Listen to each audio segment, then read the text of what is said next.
Empezamos entonces. Muy buenas tardes a todos y todas. Mi nombre es Lidia Escobar y en nombre de la Red Internacional de Solidaridad con Guatemala les doy la más cordial bienvenida a este evento. La Red Internacional de Solidaridad con Guatemala, RISG, es una red solidaria formada por activistas, organizaciones, colectivos, migrantes y exiliados guatemaltecos en todo el mundo.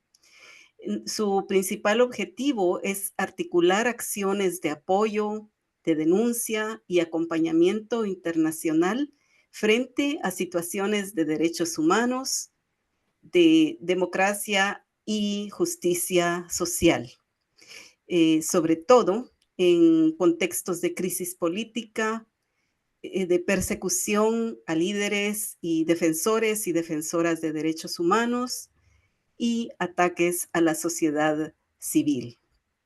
Es en este contexto que se inscribe el presente conversatorio Pacto de Corruptos y Criminalización de la Protesta Social y de la Defensa de la Democracia en Guatemala.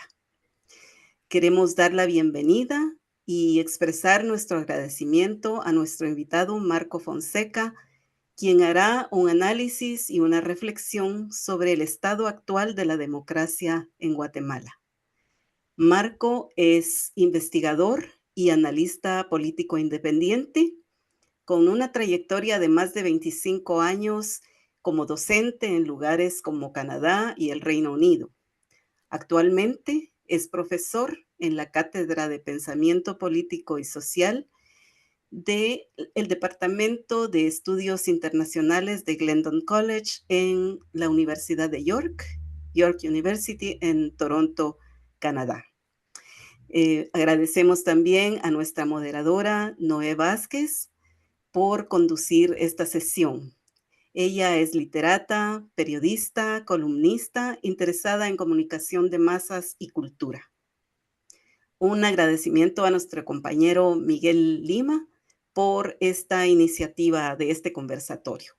Y un especial agradecimiento a Casa Café Justicia por proporcionarnos el acceso a esta reunión por medio de su cuenta de Zoom, que tendrá una traducción simultánea al inglés. Y gracias a Marta Schmidt por donarnos generosamente su tiempo y su experiencia como traductora. Queremos agradecer también a varias organizaciones, a Social Justice Fund, PSAC, Comité por los Derechos Humanos en América Latina, CDHAL, Rights Action, Latin American and Caribbean Solidarity Network, a Plataforma Canadá, a Todos por Guatemala, Canadá, al Foro Social de Segovia y Otra Guatemala Ya.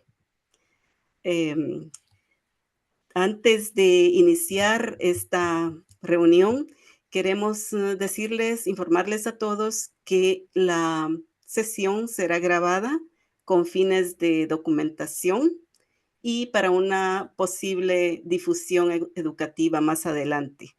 También se les avisa que todos los micrófonos de los asistentes serán apagados durante la presentación para evitar cualquier tipo de interferencia. También tengo un anuncio de parte de Plataforma Canadá que les invita a las personas que estén interesadas en apoyar el trabajo de FAMDEGUA con alguna donación para seguir con sus proyectos. Si desean hacer un donativo, se pueden comunicar directamente al correo electrónico de Plataforma Canadá.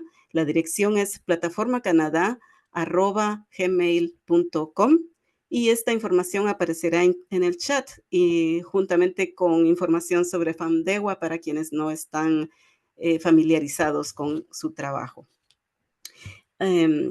Bueno, esperamos en la RISC, esperamos que esta actividad sea un aporte para construir espacios de encuentro, discusión y análisis sobre el acontecer político en Guatemala. Les agradecemos mucho su compañía y ahora sí, le cedo la palabra a Noé Vázquez. Bienvenida, Noé. Muy bien, pues muchas gracias por acompañarnos, a quienes están conectados, a quienes nos ven por y a quienes nos verán posteriormente en la transmisión que estará siendo grabada el día de hoy. Y bueno, pues muchas gracias a Marco Fonseca por acompañarnos en este momento de análisis y de compartir todo este conocimiento que esperamos también nos sirva a nosotros para reflexionar, como alguien dijo antes de empezar, para reflexionar en conjunto y en colectivo para tener alguna propuesta de cambio para Guatemala. Gracias a la Red Internacional de Solidaridad con Guatemala por invitarnos y por abrir este espacio. Entonces, Fonseca, yo quiero preguntarte, para empezar, eh, siempre hemos estado escuchando desde hace meses que hay un pacto de corruptos, ¿verdad? Y que está acechando siempre a la democracia de Guatemala. Y entonces nos gustaría que nos dijeras o que nos explicaras qué es este pacto de corrupto, quiénes lo integran y cuáles son estas estrategias que están implementando contra la débil democracia en el país.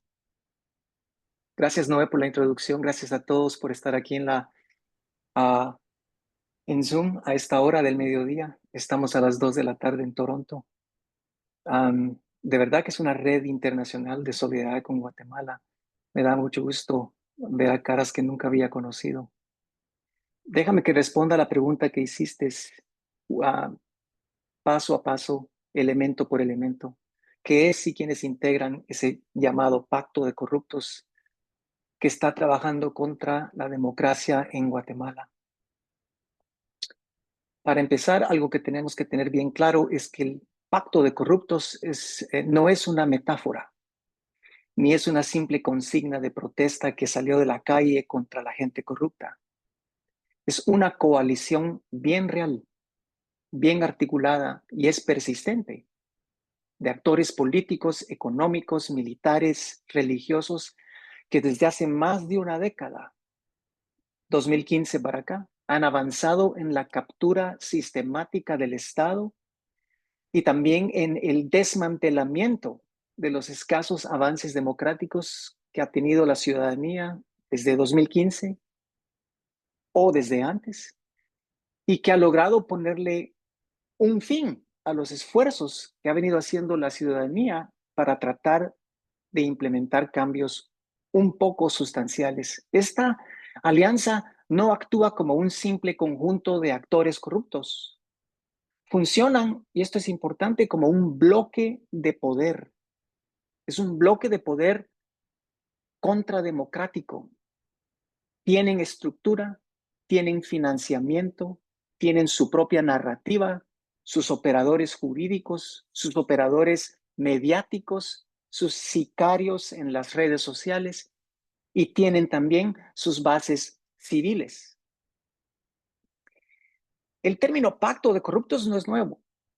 Se manejaba ya en 2015 en las protestas ciudadanas en las calles de Guatemala, en las plazas de Guatemala, pero cobró más notoriedad en 2017 cuando la alianza que se dio entre el gobierno de Jimmy Morales y los partidos tradicionales de la corrupción y de la impunidad impidieron la continuidad en Guatemala del trabajo de la Comisión Internacional contra la Impunidad, la CICIG.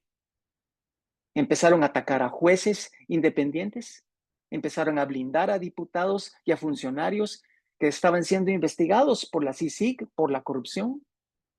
Y desde entonces, desde 2017 hasta el presente, esta alianza ha mutado, ha cobrado varias formas, se ha expandido, ha logrado perfeccionar sus instrumentos de captura, han logrado perfeccionar su discurso político de control autoritario bajo una fachada de defensa de las instituciones, defensa de la ley, defensa del orden.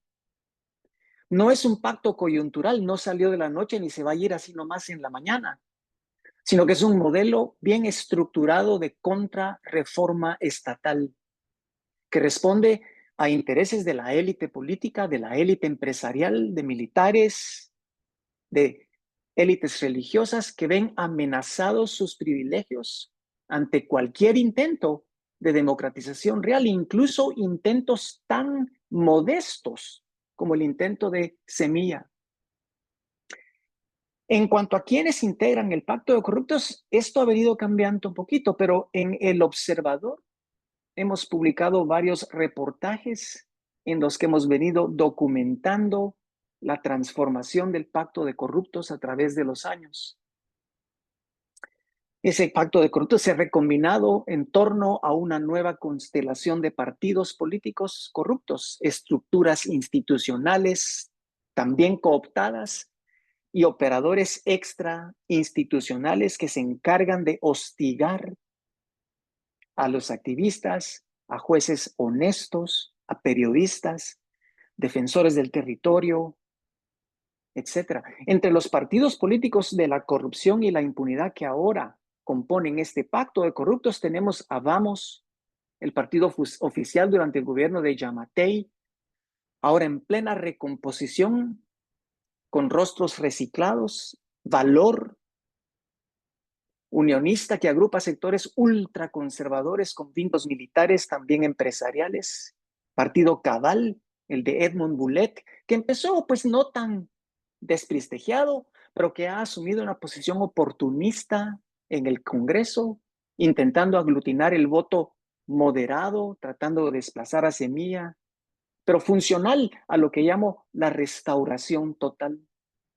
Partidos como Todos, FSN Nación, UNE y sus distintas fracciones, otras agrupaciones que sirven como plataformas parlamentarias del clientelismo, de la impunidad. Estos grupos se han coalicionado y le han dado continuidad como bloque legislativo al Pacto de Corruptos, un bloque legislativo que controla, según los reportajes que también hemos publicado en El Observador, alrededor de 106 curules ahora en el legislativo. Suficiente no solo para bloquear cualquier reforma democrática en el Congreso, sino para impulsar su propia agenda golpista, agresiva, de guerra jurídica. El control del Congreso ha permitido colocar a operadores leales en todas las comisiones. Ha servido para blindar a corruptos, para perseguir a oponentes. Su meta no es simplemente gobernar democráticamente, como ellos creen, sino gestionar el poder como botín, como piñata. Aparte de los partidos políticos que forman la coalición de la coalición criminal, también tenemos a varias instituciones del Estado que están en manos de este bloque de poder. El Ministerio Público, obviamente, bajo el mando de Consuelo Porras, ha convertido al Poder Judicial en un brazo represivo contra operadores de justicia independientes, periodistas, activistas, defensores del territorio, mujeres, gente de la comunidad LGBTQ, etc. También tenemos a la Corte Suprema de Justicia y la mayoría de salas de apelaciones que fueron cooptadas a través de comisiones de postulación manipuladas. La Contraloría General de Cuentas, la Procuraduría General de la Nación, la Superintendencia de Administración Tributaria, otras entidades del Estado, todas utilizadas para la persecución selectiva y también para el clientelismo. El ejército y estructuras de inteligencia militar, aunque por supuesto no todas, pero que de todas maneras operan en la sombra como garantes del poder y del orden restaurador. Además de eso, como mencioné antes, el Pacto de Corruptos también tiene una base social cívica muy activa, movilizada, que incluye a organizaciones de veteranos militares, agrupaciones ultraconservadoras, iglesias evangélicas, neopentecostales, sectores empresariales minoritarios, pero muy ruidosos, que se pronuncian a favor de los golpes institucionales bajo la bandera de la defensa de la soberanía nacional, la defensa de la Constitución. Muchos de estos actores civiles participaron en una reciente protesta que hicieron frente a la Corte de Constitucionalidad para defender la continuidad de Consuelo Porras en el poder y atacar al gobierno de Arévalo. Recientemente también dieron una conferencia de prensa defendiendo la decisión de la Corte de Constitucionalidad en cuanto a la cuestión de la aplicabilidad del derecho internacional en Guatemala en términos del artículo 27 de la Convención de Viena. Para esa gente, rechazar el derecho internacional significa defender la soberanía nacional. Lo que tenemos que pensar, por supuesto, es qué quieren decir por soberanía nacional. Y que no se nos olvide tampoco que como parte de todo este bloque de poder, también tenemos a Walter Mazariegos en la Universidad de San Carlos. También tenemos a su Consejo Superior Universitario. Ellos acaban de expulsar a 10 estudiantes que fueron criminalizados por haber denunciado el fraude en la elección de Mazariegos y por haber participado en la toma pacífica del campus central de la USAC. Tengo los nombres de los 10, pero me va a tomar mucho tiempo a listarlos. Solo quiero decir en cuanto a ellos que todos tienen nuestra solidaridad.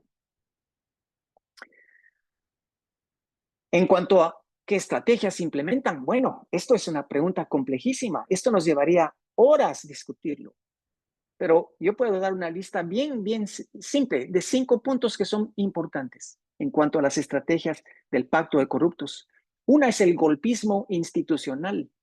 Lo hemos señalado en El Observador, lo ha señalado mucha otra gente. El punto del Pacto de Corruptos no es poner tanques en la calle, sino poner y cooptar y totalmente controlar las instituciones del Estado. El golpe que están implementando en cámara lenta es un golpe técnico, legalista, silencioso.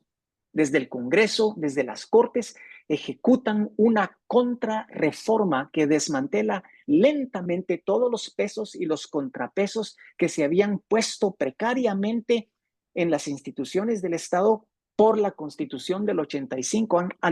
También han anulado nombramientos legítimos, han bloqueado el presupuesto del Ejecutivo o han negociado con el mismo, hostigan a ministros con tanta cita que les hacen al Congreso, citas espurias, anulan o atacan toda una serie de decisiones que se toman en el legislativo en función de adelantar la agenda del Congreso, preparan reformas legales que son regresivas o represoras. El objetivo es vaciar por completo de contenido lo poco que queda de democracia en el país.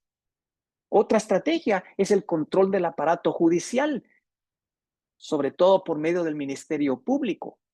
Este ministerio ahora no está dedicado a la persecución de delitos reales, sino enemigos políticos. Utiliza la figura del debido proceso como una arma en su guerra jurídica.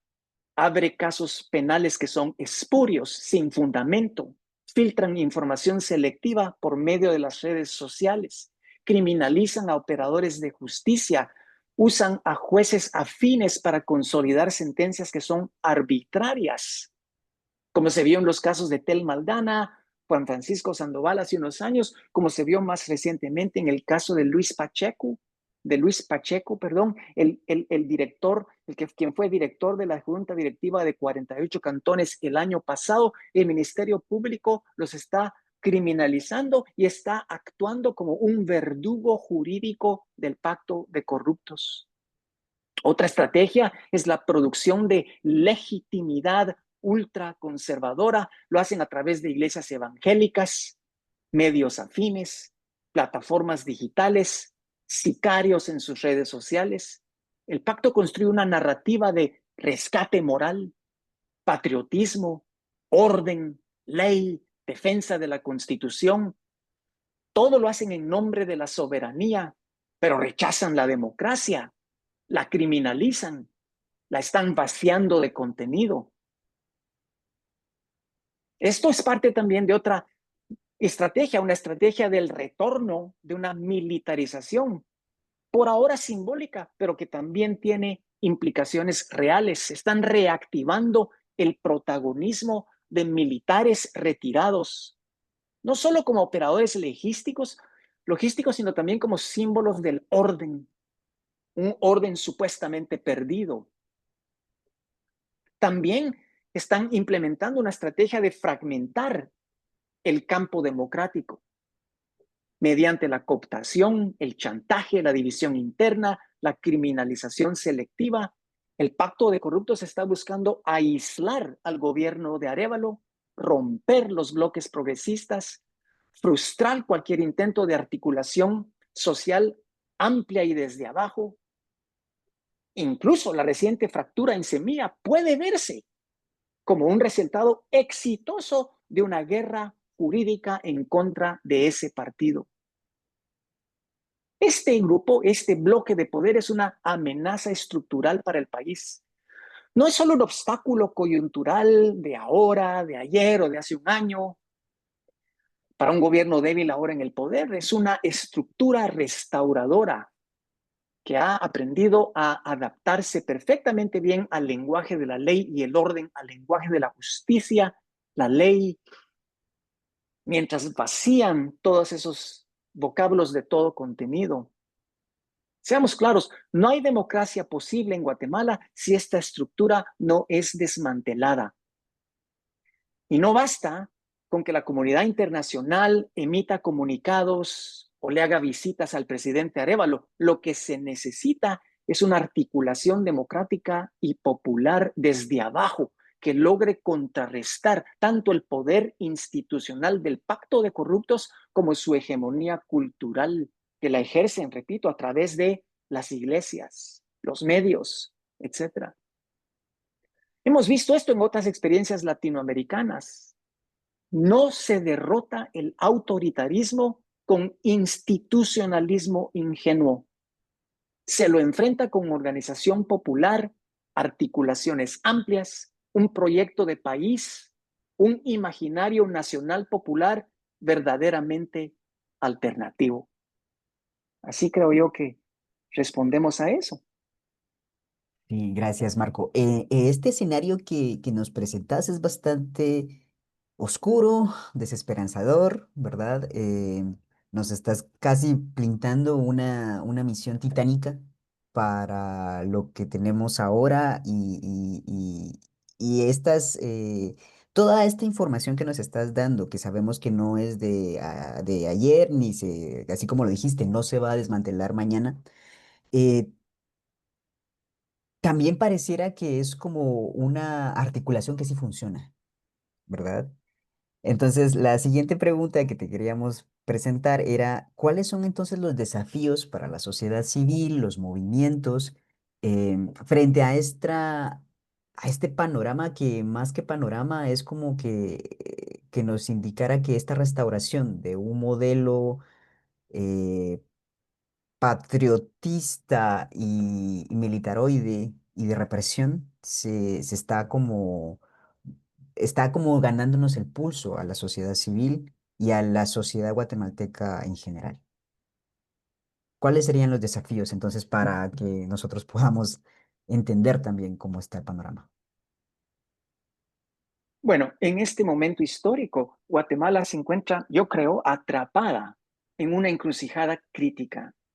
Está entre la esperanza rota de una transición democrática, por un lado, y la intensificación de un modelo de dominación que combina lo que llamo la restauración autoritaria del pacto de corruptos, la persistencia de un modelo económico empobrecedor, lo que he llamado el cacifismo extractivista, y un nuevo orden internacional marcado por algo que es realmente aterrorizante, lo que se llama el tecnofascismo, el neoimperialismo trompista en Estados Unidos. Estos desafíos no son abstractos, no son solo palabras académicas, no son solo términos así sofisticados, son realidades, tienen nombre, rostro, consecuencias, consecuencias concretas para las mayorías excluidas de países como Guatemala, de países en todo el sur global, para los movimientos sociales, la sociedad civil, la viabilidad misma de una sociedad democrática, justa y ecológicamente habitable. Así que yo creo que el primero de estos desafíos es desafortunadamente, como lo estaba diciendo ya, el avance muy consolidado de ese pacto de corruptos, esa alianza entre partidos tradicionales, élites empresariales, cúpulas militares, operadores judiciales que buscan restaurar el viejo orden oligárquico. Y cuando digo esto de restaurar el viejo orden oligárquico, no estoy diciendo solo restaurar un orden como el que tenía el Partido Patriota antes del 2015. Ni tampoco estoy diciendo restaurar un orden al estilo neoliberal como lo implementó Álvaro Arzú a principios de los 90. A mediados de los 90. Estoy hablando de algo incluso más escalofriante. Estoy hablando de restaurar un orden que precede a 1985. Un orden de represión abierta, violenta, en donde sea necesario. Y esto lo están haciendo, cooptando todas las instituciones posibles. El Congreso, brindando al Ministerio Público, saboteando al Ejecutivo, instrumentalizando a la Corte de Constitucionalidad. El objetivo, como lo he planteado en varios escritos, es implementar en Guatemala lo que se llama la vía peruana, darle un golpe a Arévalo, como se lo dieron a Pedro en Perú. En Perú. O sea que el pacto no solo actúa desde arriba. El pacto de corruptos, como bien ha sido documentado por varias instancias, se apoya en esa base civil que mencionaba antes, muy conservadora, muy movilizado. Y en este contexto, la sociedad de abajo, pero también lo más comprometido y lo más disidente de la sociedad civil, enfrenta el enorme desafío de no caer en la trampa de la institucionalidad formalista, en el burocratismo en el que ha caído el presidente Arévalo como único terreno de lucha. Las instituciones están cooptadas. Y no es solo, para utilizar esta metáfora, la cooptación de una o dos que tres manzanas. Todo el canasto está cooptado. Ese es el problema. Tenemos que entender esto. Las instituciones están cooptadas. La participación ciudadana ha sido vaciada completamente. Le ha sido robado a la ciudadanía, le ha sido robado su poder constituyente. La gobernabilidad democrática es un simulacro. Defender la democracia exige, por tanto, ir más allá del Estado existente.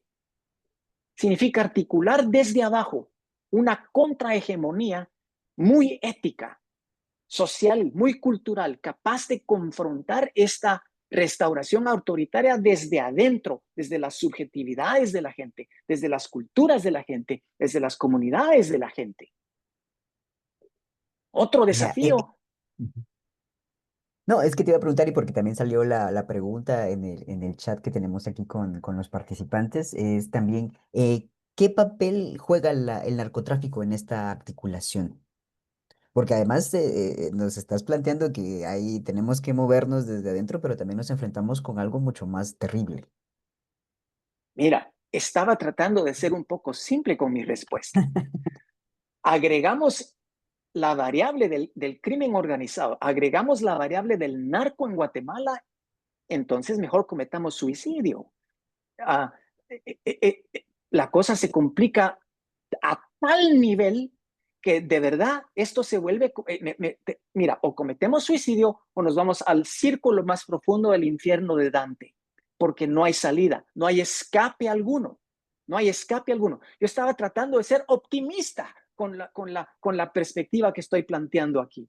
Fíjate tú, agregamos la cooptación del crimen organizado, agregamos el factor narco en la política de Guatemala y entonces la cosa de verdad, mejor, yo no sé, hasta Estados Unidos bajo Trump se ve más alegre y más fiestoso, porque la verdad es que esto complicaría las cosas.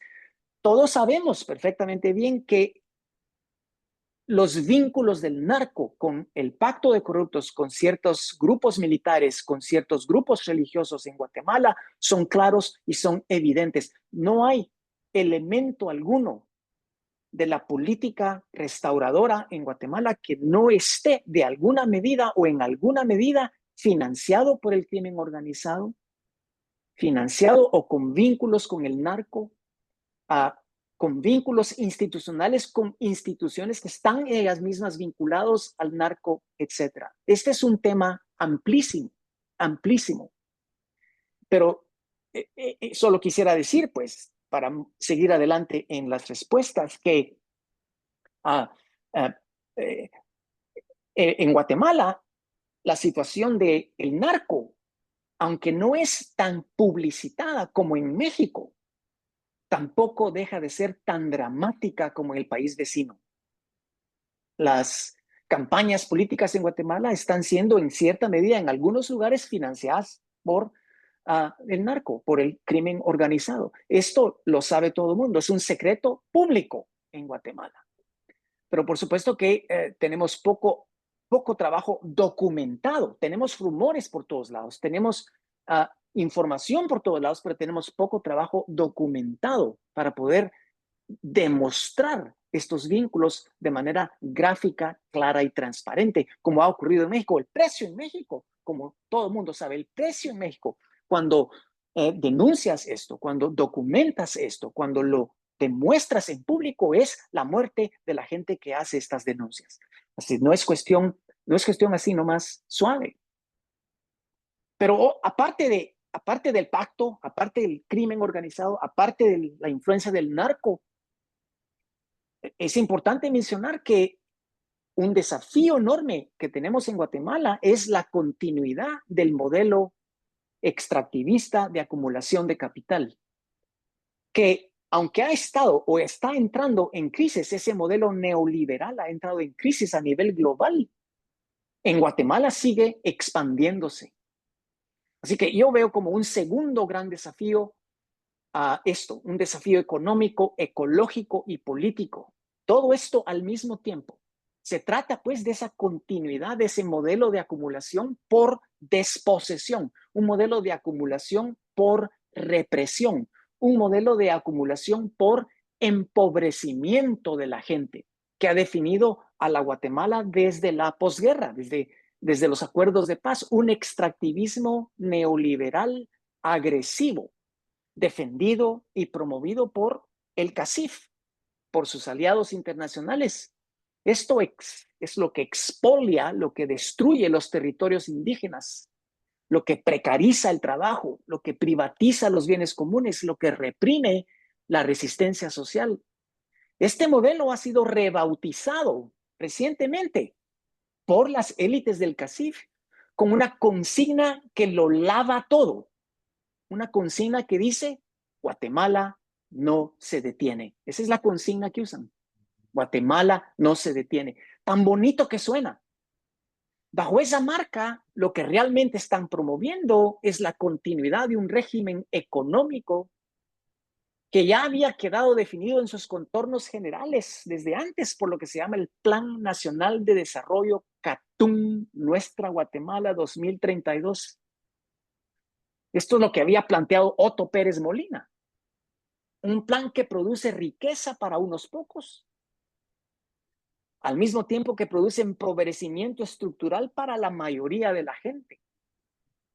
Y esta unidad muy grotesca de empobrecimiento de las mayorías y enriquecimiento de las minorías es lo que en Guatemala llaman desarrollo sostenible. Ese es un desafío tremendo. Y el gobierno de Arévalo, déjame que te diga, el gobierno de Arévalo, en lugar de confrontar este modelo de Guatemala no se detiene, lo asiste, lo legitima. A través del Ministerio de Economía, el gobierno promueve alianzas ahora público-privadas. Esta es la nueva modalidad de inversión, las alianzas público-privadas, como si fuera una gran novedad, como si fuera un gran paso hacia el futuro, como si fuera un nuevo mecanismo de implementación de políticas. No, esto viene del libreto del CACIF, en donde priorizan al gran capital. A través del Ministerio de Comunicaciones canalizan recursos públicos para construir infraestructura logística al servicio de la agroindustria y los megaproyectos. a través de la retórica internacional, se presentan como socios confiables para el gobierno de Trump, para la inversión extranjera.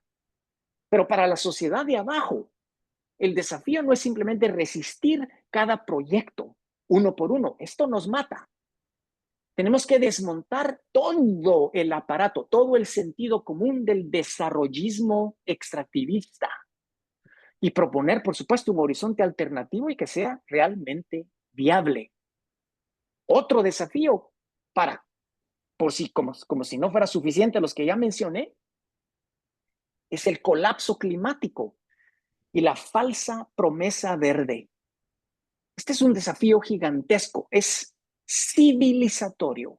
Guatemala es uno de los países más vulnerables al cambio climático, pero sus respuestas institucionales, las respuestas del Estado, no están a la altura de la amenaza, ni tampoco las respuestas del sector empresarial. Desde el Ministerio de Ambiente hasta las delegaciones que han ido a las conferencias sobre el cambio climático, lo que se ofrece son discursos bien intencionados, pero estructuralmente inadecuados. Planes de mitigación sin recursos, pactos por la resiliencia, pero sin consultas, compromisos climáticos, pero subordinados a la lógica del capital verde. Un discurso ambiental oficial que pues es funcional al modelo de despojo. Lo más grave de todo esto es que la falsa promesa verde oculta un hecho esencial. La crisis climática en Guatemala no se puede resolver sin una transformación radical del modelo económico, político y territorial. Esto es clarísimo. Y finalmente, ¿verdad? Un par de puntos más sobre los desafíos que enfrentamos en este momento, porque solo entendiendo esos desafíos entendemos las estrategias. Otro desafío es el ascenso, como lo mencionaba anteriormente, del tecnofascismo y la recolonización global. A estos desafíos internos que mencioné, pues le agregamos esto, el regreso de una forma agresiva de imperialismo liderada por Estados Unidos bajo la presidencia de Trump. Trump le impuso ahorita a Guatemala tarifas del 10% y Arévalo está desesperadamente buscando formas de ver cómo elimina estas tarifas. El CACIF está buscando maneras de cómo eliminan estas tarifas y acaban de enviar una delegación a Washington esencialmente para preguntarle al presidente Trump qué es lo que tiene que hacer Guatemala sin importar lo que tenga que hacer Guatemala para quitarse el 10% de tarifas por encima. Eso a pesar de que Guatemala y Estados Unidos tienen un tratado de libre comercio. Eso es un problema. Y finalmente otro desafío, el último que voy a mencionar porque me puedo ir por desafío tras desafío tras desafío y vamos a tener que parar tomando píldoras de azepam o algo por el estilo. Es el desafío de la fragmentación de las resistencias, ¿verdad? Este es uno de los desafíos más serios, la fragmentación de las resistencias democráticas y populares, la cooptación de partidos como semilla, cooptación indirecta, la división entre organizaciones sociales, la criminalización selectiva de líderes comunitarios, la criminalización de Luis Pacheco. Todo esto ha debilitado la posibilidad de una respuesta articulada. Los movimientos urbanos, los movimientos rurales muchas veces operan por separado. Las luchas ambientales, feministas, estudiantiles, laborales, indígenas, no siempre encuentran puntos de articulación táctica, a pesar de que hay más que los una que lo que los divide. Mientras tanto, el pacto de corruptos, el cacifismo, el imperialismo operan en alianza, coordinan sus discursos, comparten objetivos, están financiados por las mismas élites y se sostienen por el mismo aparato jurídico y mediático. De manera pues que esto no lo componemos con una movilización, esto no lo componemos con una movilización como la que hizo Codec hace poquito, o como la que hizo 48 cantones antes. Esto ni siquiera lo componemos con un paro de un año, como el que hicieron 48 cantones las autoridades ancestrales defendiendo la democracia, es decir, la elección de semilla en 2023.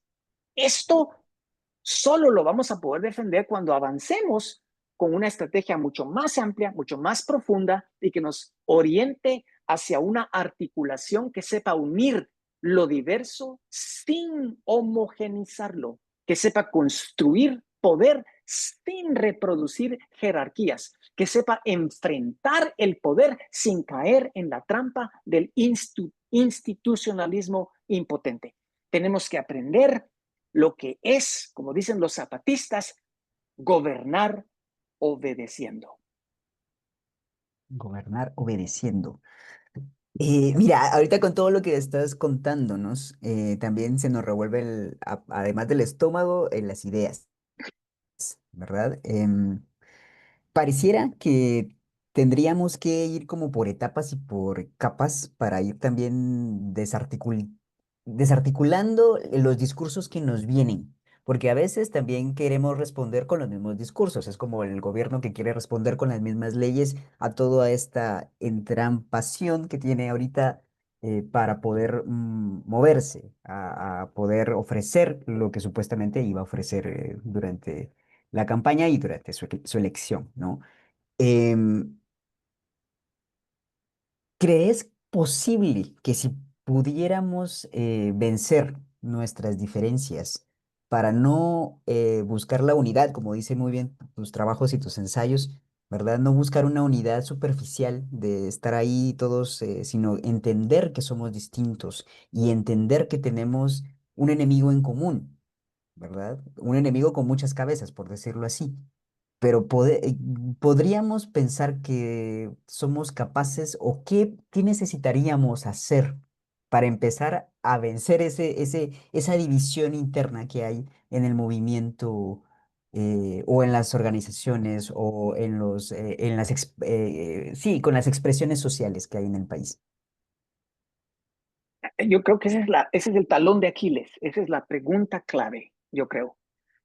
Hay gente que ahorita en Guatemala está manejando el discurso de nuevo, de tratar de organizar lo que llaman un frente unitario o un frente cívico, dicen, ¿verdad? Y la pregunta por la posibilidad de un frente unitario entre movimientos populares en Guatemala, por supuesto, yo creo, no puede ser respondida con ingenuidad, pero tampoco con pesimismo. No puede ser respondida sin memoria histórica y sin memoria política. Exige que entendamos el momento histórico presente que estamos viviendo, que hagamos un análisis profundo de las fuerzas que están en contención, que hagamos una crítica de la idea de la unidad. Fíjate tú, esto es crucial. Que hagamos una crítica de la idea de la unidad, de la idea de un frente unitario. Y por eso yo he propuesto esto que se llama así muy pues ostentosamente una filosofía de la articulación, precisamente para no repetir los errores del pasado, para no quedarnos atrapados en la lógica del poder por el poder mismo. Pero ¿por qué es que ha fracasado, creo yo, por qué es que ha fracasado hasta ahora la articulación? Los intentos de unidad popular en Guatemala han estado marcados, como todos sabemos, como todas sabemos, por ciclos de movilización y repliegue, alianzas tácticas y luego fragmentaciones, convocatorias masivas como ocurrió en 2015, en 2021, en 2023 y luego repliegues también. Y también ha estado caracterizado por fracturas estructurales, desconfianzas históricas, sospecha, rumores, peleas internas, una tremenda dispersión organizativa, ideológica, falta de conocimiento. La gente prefiere la conspiración, el rumor, que la ilustración, el esfuerzo por entender, el diálogo, el discurso, el argumento fundamentado. No, es más bonito pelear. Yo pienso pues que hay varias razones que explican por qué es que la articulación no ha madurado, no ha sido posible en Guatemala. Una de ellas es que pues hay una cultura política marcada por el verticalismo, el vanguardismo y la desconfianza mutua entre las izquierdas. Muchos movimientos operan desde lógicas jerárquicas, desde lógicas caudillistas y desconfían completamente de procesos horizontales y democráticos de toma de decisión compartida. Muchos de estos movimientos tienen líderes o lideresas, dirigentes, que les encanta tomar decisiones a puertas cerradas. Y luego, después que han tomado las decisiones a puertas cerradas, salen y se lo dan a la gente, a las bases. Y le dicen a las bases, bueno, aquí tienen su material para que ustedes lo discutan, mucha. Pero ya tomaron todas las decisiones de antemano. Eso no es democracia. Eso es autoritarismo por otros medios. Yo pienso también que entre los movimientos sociales hay lo que se llama un repliegue identitario, sobre todo entre los movimientos indígenas. Una lógica de pureza. Algunas organizaciones tienden a priorizar sus demandas sectoriales, sus demandas étnicas, por sobre cualquier cosa y no quieren construir puentes estratégicos, ni siquiera traslapes tácticos con otros sectores. Miren ustedes, ha sido imposible sentar a Codeca con Joaquín Quej o a Codeca con la Asamblea Sociedad Popular. Apenas han tenido conversaciones, pero de lo más efímero entre Codeca y 48 cantones. Ya mero salen a balazos. Tenemos, Eso es un problema. antes, sí, antes de que continúes con esta, yo también siento que tenemos un problema con la crítica y de recibirla como de darla, ¿no? O sea, la crítica no debería ser algo que nos destruya, ¿verdad? Uno de los comentarios que nos tira la audiencia lo ponen acá, que dice que no se trata de vencer discursos ni tampoco vencer las diferencias, sino tener la capacidad de construir con las diferencias. Entonces, ¿cuál sería uno de los pasos? Sé que vamos atrás y que la avanzada del pacto de corruptos es aborazador, ¿verdad? Pero ¿qué tan necesario sería que nos sentáramos a hacer una crítica que realmente estuviera a un nivel para que la sociedad pudiera avanzar en otros sentidos? Es urgente, es urgente. Y eso es lo que precisamente estoy tratando de proponer con esta filosofía de la articulación, con esta estrategia de la articulación.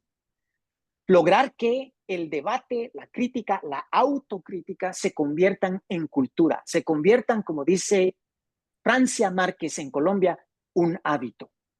Esto es importante, ¿verdad? Que las dirigencias entiendan que ser dirigencia significa de entrada estar sujeta a la crítica. Y más importante todavía, estar sujeta a la revocación.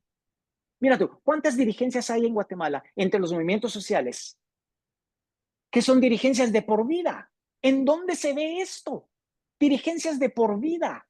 Allá ha estado el mismo aquella, dueños del movimiento, dueñas de la ONG, dueñas de un movimiento social completo, 20 años, 30 años, y luego le sigue el hijo, la hija, el hermano. Esto no tiene sentido.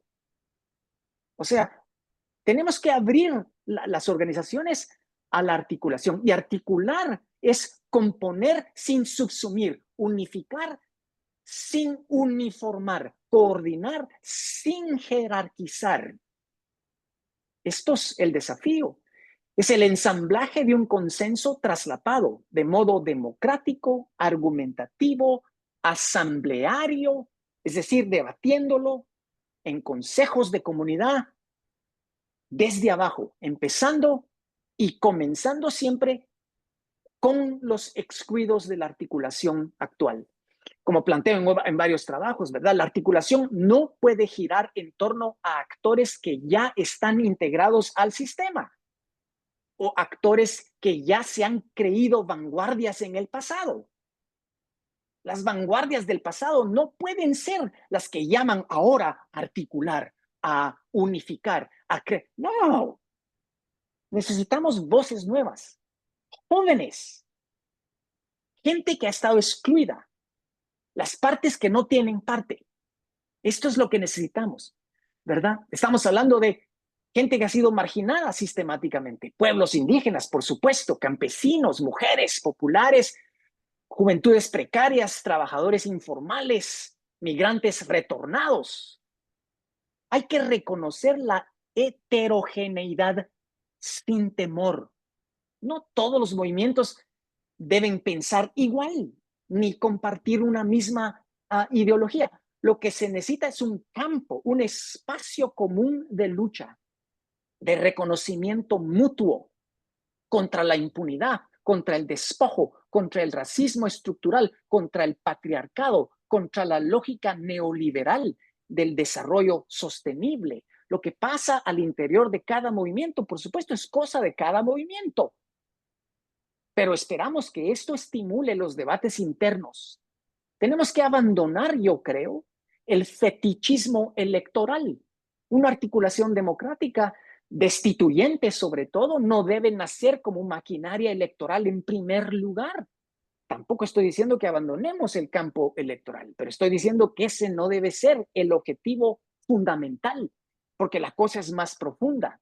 Si bien puede tener una proyección institucional, esta articulación de la que yo hablo debe construirse y debe permanecer en el conflicto social, en el territorio, en la calle, en las prácticas cotidianas de autogestión, de resistencia comunitaria de la gente, lo que llamo la negatividad, lo que nos parece mal.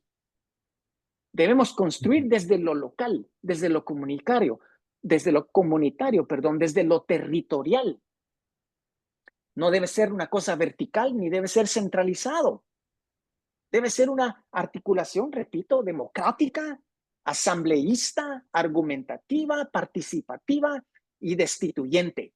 Tenemos que articular sin subsumir y sin priorizar una lucha por sobre otra. Tenemos que ser capaces de confrontar el poder sin reproducir sus lógicas. Tenemos Y que ese es un construir. poco, perdón que te interrumpa, pero este es un poco el punto de la cuestión, ¿verdad? Por un lado, es que tenemos que reconocernos, como bien dijiste, que sí ha habido estas articulaciones en comunidades, que ha habido logros en eso, ¿verdad? Y que hacen su parte, por un lado. Y por otro, es que no podemos tener las lógicas del poder que corrompe, que es corrupto dentro de nuestras organizaciones, dentro de nuestras estructuras, y que también quiere, sobre todo, el protagonismo para quedarse, como bien dijiste, eternamente en un puesto, ¿verdad? Yo creo que a veces esa lógica llega a las cuestiones partidistas y quieren mantenerse en esas posiciones, en lugar de pensar qué otra persona, qué otras capacidades hay dentro de las articulaciones y qué otras cosas se pueden aprender de lo que sí ha funcionado en otros lugares, ¿verdad? Aquí tenemos algunos comentarios, ¿no? ¿Es posible, tú crees, en este contexto, tener una Asamblea Nacional Constituyente? Yo pienso que es deseable. Yo pienso que una Asamblea Nacional plurinacional constituyente, para ser más preciso, como lo llaman los movimientos sociales CODECA, CPO, Huaquique, hablan de una Asamblea Plurinacional Ujú, Constituyente. Es absolutamente deseable. En este momento, obviamente que no es posible, pero es un objetivo y no debe ser un objetivo de aquí a 40 años. Debe ser un objetivo relativamente cercano, relativamente próximo al presente. Eso es precisamente lo que se llama una refundación. Pero para ujú, refundar el Estado tenemos que refundarnos a nosotras mismas. ujú, Si no, no hay refundación. Esto tiene que partir pues de esta reforma moral e intelectual. Esto tiene que partir de esa idea. Eh, tenemos que tener bien claro, ¿verdad? Tanto la articulación como la refundación no están garantizadas. ujú, Y eso le molesta a mucha gente. Eso le molesta a mucha gente. Hay gente que quiere garantías. Hay gente que le gusta hablar de leyes del desarrollo histórico y por eso te dicen que es que sujetos de clase, porque supuestamente están pues armados y pegados a las leyes históricas y entonces hay garantías. Pero no, tengo malas noticias. No hay garantías. de nada. Aquí la cosa está abierta, la cosa es aleatoria, la cosa es contingente, la cosa es cosa de lucha histórica, lucha social.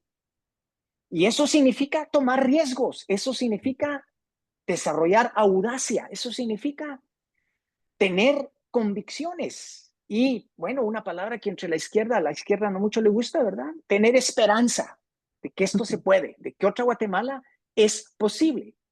Pero esto significa que no podemos dejarnos llevar por la inercia institucional, ni de partidos, ni de movimientos, ni de colectivos, ni nada.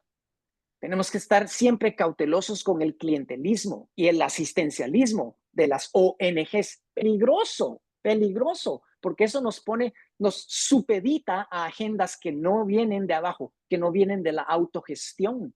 Cuidado con el financiamiento, no estoy diciendo que hay que rechazar el financiamiento externo, estoy diciendo que no hay que estar dependiente del mismo ideológicamente hablando. Eso es lo que estoy diciendo. O sea, ¿es necesario una Asamblea Nacional Constituyente en Guatemala? Absolutamente. ¿Es posible en este instante? No lo creo. ¿Es deseable en el corto o mediano plazo? Absolutamente que sí. Es la única manera de refundar el Estado. ¿Está garantizado? No se puede. Y de plano que no es ni puede ser producto de una vanguardia de cualquier tipo. Vanguardismos están muertos. Y mientras haya una sola organización de cualquier tipo, Codeca, Cook, quien sea, que se plantee hacer un llamado, convocar, imagínate tú, una organización convoca al resto, así como con una visión vanguardista de la cosa, eso no va a llegar a ningún lado.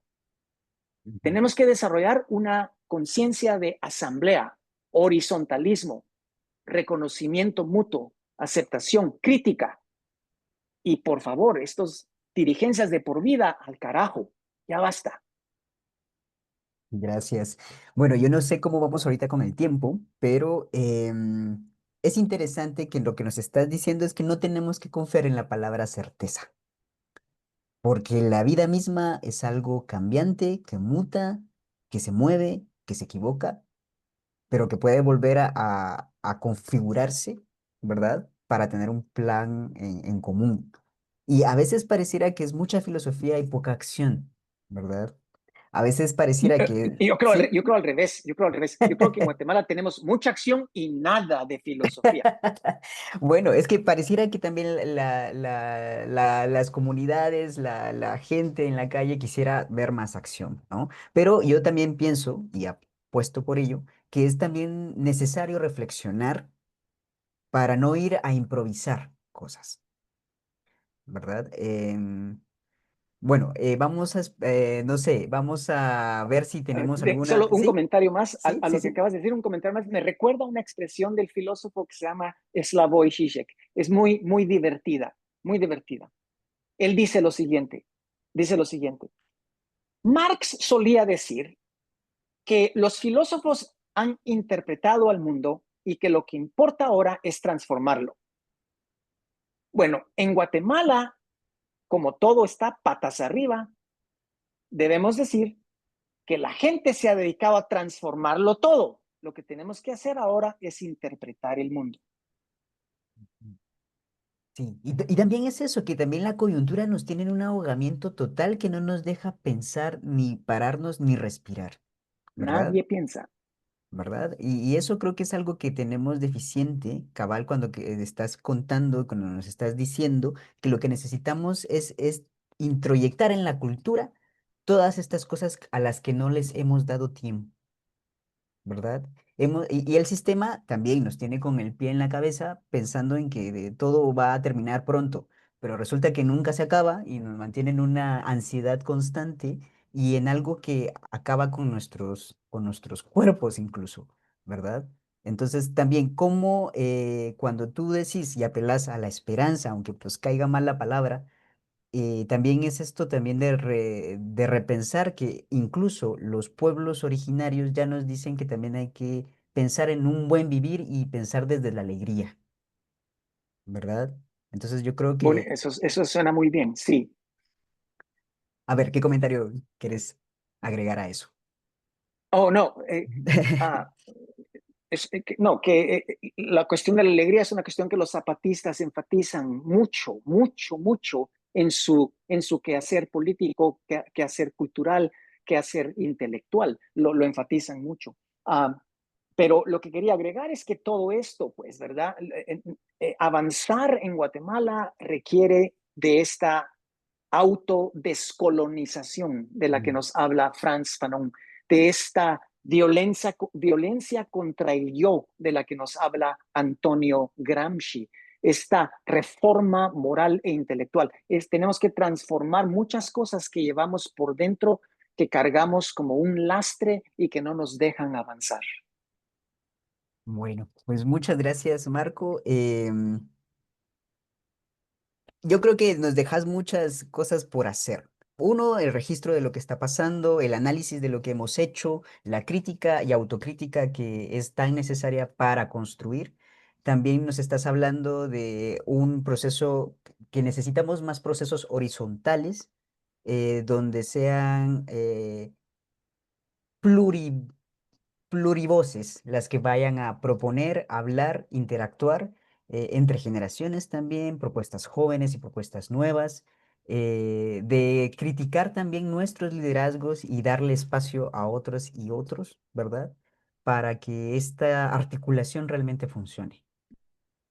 Bueno, voy a dejarle un espacio a la red para que si tienen alguna pregunta de la base o de los participantes y después pues ya vemos si nos vamos despidiendo del espacio. No sé si Brisna, solo creo que no tenemos audio. Ahora Sí, sí. bueno, solamente una pregunta. Me parece muy interesante todo lo expresado. Yo tengo este cuestionamiento, es cómo se puede desconstruir esta mentalidad, esta forma de actuar dentro de las personas que nos consideramos de izquierda, que nos consideramos progresistas, que nos consideramos incluyentes. ¿Cómo se hace esa desconstrucción? Porque eso parece un trabajo inmenso. Brisna, no, no parece, es un trabajo inmenso, desde luego que sí. Y a veces es tan inmenso que parece simple y sencillamente imposible. Pero yo pienso que instancias como esto tenemos esta es una especie de asamblea virtual en donde tenemos la oportunidad de comunicarnos, tenemos la oportunidad de intercambiar, tenemos la oportunidad de expresarnos, de hacer críticas, hacer preguntas, expresar dudas, expresar reservas, incluso de alguien de la que esté presente que pueda decir, yo tengo una versión completamente diferente a la de Marco, porque Marco está en la calle, aquí está la mía. Entonces, entonces así es como empezamos a avanzar. Claro, también significa, ¿verdad? A veces lo he dicho en algunos lugares, lo he escrito en otros lugares, ¿verdad? He comparado este proceso, Brisna, con un proceso, como quien dice así, de conversión, ¿verdad? Una especie de renacimiento personal, acompañado por procesos de reflexión, procesos de diálogo, procesos de intercambio, procesos de participación, procesos de aprendizaje que tenemos que compartir de manera mutua. Aisladamente cuesta mucho hacer esto. Aisladamente, ¿verdad? A no ser que te pienses que esto es como un proceso de tipo budismo, yo no sé. Pero esta cosa, este proceso de autodescolonización es un proceso colectivo que tenemos que hacer así, de manera asamblearia, de manera discursiva, de manera participativa, horizontal, democrática, en donde, por supuesto, elevemos la barra cada vez más. O sea, no podemos quedarnos siempre al mismo nivel, tenemos que exigir más, demandar más, esperar más, contribuir más. Y así vamos, creo yo, avanzando poco a poco. Y a esto que mencionaba Brisna, en Guatemala también caemos mucho en que nos gustaría tener recetas que funcionen siempre, ¿verdad? y creo que cada proceso es distinto y a mí me gusta mucho la palabra proceso porque es como ir paso a paso desde tu posición, ¿verdad?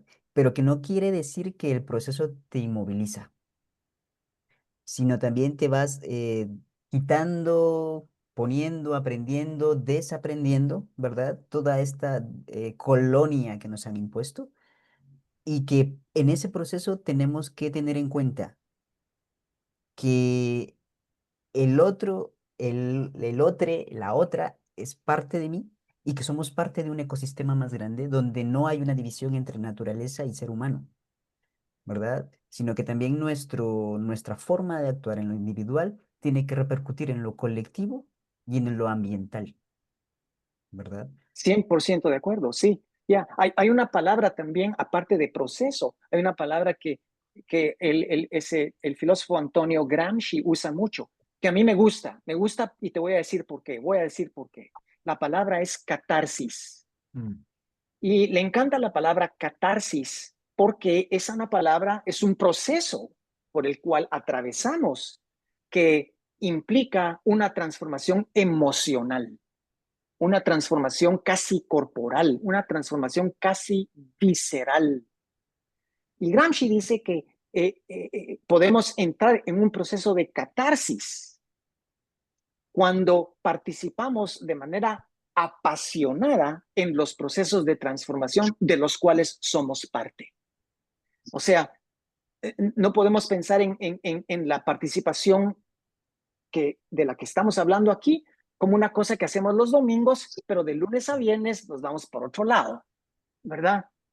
Es una cuestión de vida, es una cuestión de vida, una cuestión permanente, una cuestión de ética profunda, mm. que, ¿verdad? Hacemos de lo que hablamos un estilo de vida. Claro, claro. Y eso es también recordar que no simplemente somos un ente racional, ¿no? Y que necesitamos integrar esa parte emocional a nuestro trabajo político, a nuestra vida y participación política todos los días, ¿verdad? Y Bueno, eso se lo debemos al feminismo, ¿eh? El sí, feminismo nos ha enseñado que la cuestión aquí es cuestión de sentir pensar. sí, El feminismo nos ha dado las lecciones, creo yo, más profundas en cuanto a lo que significa desarrollar una ética del cuidado, una ujú, ética del cuidado hacia nosotras mismas, una ética del cuidado hacia la otra gente, una ética de cuidado al planeta. Y esto es exigente, no es una cosa así nomás de que, ay, a mí me gustan las rosas, es una cosa más compleja. claro, vamos a darle la palabra a Carmen Reina y solo para agregar algo que tú estás diciendo, que se lo debemos al feminismo, también se lo debemos al feminismo más la cosmovisión de los pueblos originarios del sur. cien Carmen, por ciento te dejo la palabra. Gracias, Marco, qué gusto escucharte de nuevo y gracias por estas luces. Estaba pensando que otro de los desafíos profundos que tenemos en Guatemala, bueno, en este momento estamos asediados por la política de terror que se planteó a partir del uso de la tipología penal de terrorismo, estrenada ahora con Pacheco y su encarcelamiento sobre la manifestación popular. Esto ha inhibido o ha generado mucho temor para salir de nuevo a las calles. Y los pocos colectivos que están saliendo ya recibieron amenazas, además de la expulsión de los compañeros y compañeras de la San Carlos. Entonces estamos volviendo a una política profunda de terror, al mismo tiempo que se suma la fragmentación y dispersión que señalas y el debilitamiento del gobierno de turno que no termina de generar alianzas y diálogos o articulación con el movimiento social.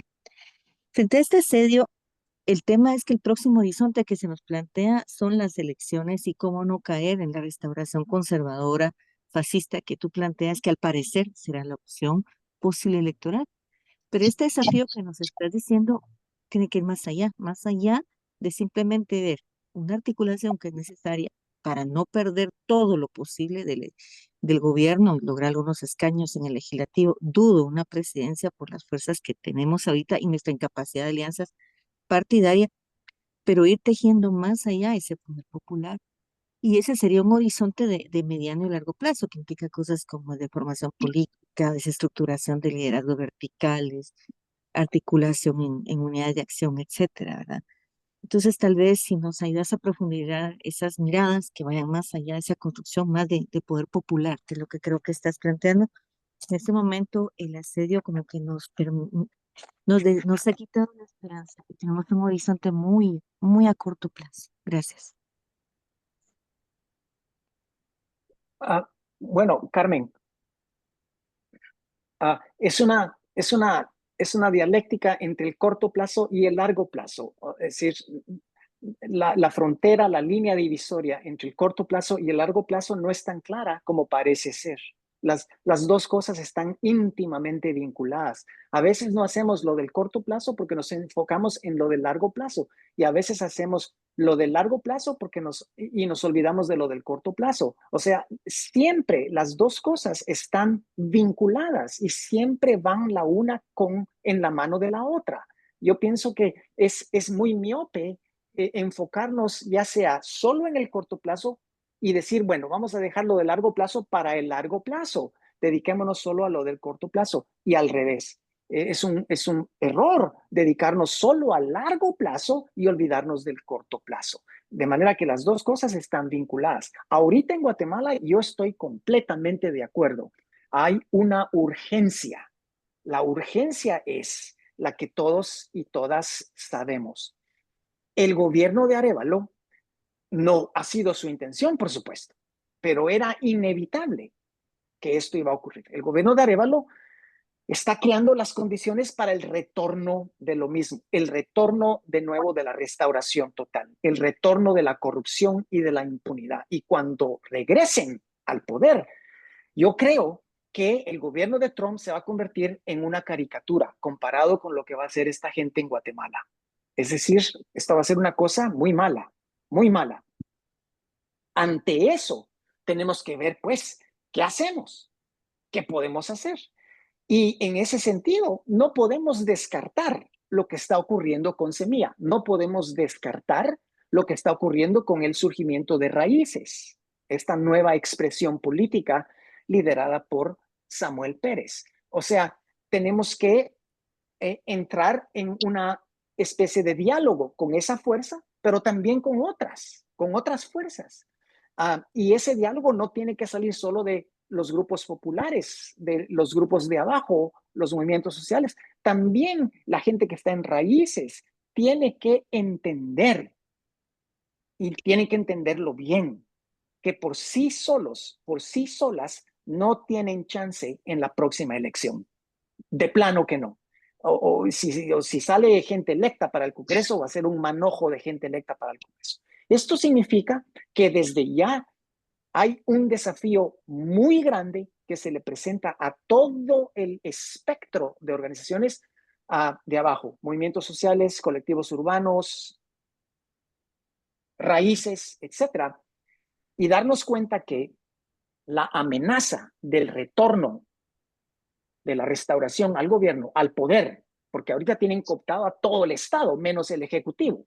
Lo que les falta es el Ejecutivo, pero el retorno de esa fuerza al Ejecutivo representa una amenaza, y esto es clarísimo. No es una amenaza solo con terminar al gobierno de Arévalo, no es solo una amenaza para el próximo gobierno, no, es una amenaza generacional. El intento de sustituir o destituir o defenestrar al gobierno de Arévalo no busca simplemente recuperar la presidencia para el próximo periodo. No, lo que buscan es suprimir, reprimir la posibilidad de cambio por otra generación entera. Otros 30 años, otros 40 años. Esa es la magnitud del desafío que tenemos. O sea, pues, que la extrema derecha, la restauración, también tiene un largo plazo y tienen que mantenerlo. Así como en las izquierdas y los de abajo también tenemos un largo plazo y tenemos que mantenerlo. De manera que ahorita estamos en lo que se llama una guerra de posiciones. Una guerra de posiciones que debe de combinar lo corto y lo largo, lo profundo y lo superficial, la forma y el contenido, todo al mismo tiempo. Y ese desafío Es lo que nos presenta el momento presente. Las izquierdas, los movimientos, raíces, etcétera, tenemos que asumir ese desafío de modo horizontal, democrático, participativo. Si no, vamos para abajo. Es el Titanic de Guatemala. Vamos para abajo. Y va a ser malo. Si durante los últimos 10 años, mira cuánta gente ha salido al exilio en Guatemala. Mira cuánta gente ha sido arrojada y vomitada. Mira cuánta gente ha sido criminalizada y perseguida. Mira, esto no va a ser nada comparado con lo que va a llegar después de la próxima elección. O sea, hay que tener conciencia de esto. Gracias, Marco, por la respuesta. Vamos a dar espacio a la última pregunta antes de irnos, porque ya se nos está acabando el tiempo también de la traducción. Entonces, si hay alguien más que quiera levantar la mano y participar. Más gracias, Marco, por compartir el trabajo que has estado analizando durante todo este periodo. Vamos a poner la atención también a las publicaciones que Yo nos ofrece. ¿Sí? ¿Hay alguien ahí? sí quisiera agregar algo, Sí. Miguel, eh, justamente de lo que tú acabas de decir, las publicaciones, ¿no? Yo quisiera invitar a todos los que están ahora acá en este conversatorio que nos ha desarrollado Marco, invitarlos a que lean las reflexiones de Marco y regar esa voz, ¿no? Porque es una voz que nos va a permitir empezar ese camino de desarrollar nuevas ideas y ver la situación guatemalteca, inclusive latinoamericana y mundial, con otra perspectiva, para entrar en ese proceso de empezar a descolonizar ese pensamiento en el cual fuimos la mayoría de nosotros educados, ¿no? Abrir el espíritu a conocer realidades, nuevas realidades, para enriquecer ese gran reto del que Marco hablaba, ¿no?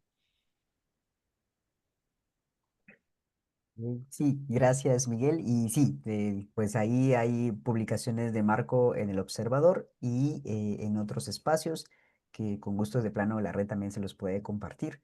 Y bueno, si no tenemos otra participación, pues muchísimas gracias Marco, muchísimas gracias a todas y todos los que estuvieron acompañándonos aquí virtualmente en este Zoom. Y para las personas que van a ver esta conversación pues ya en diferido para que podamos también compartir el mensaje, difundirlo y proponer otras maneras de articularnos. Muchísimas gracias a todas y todos.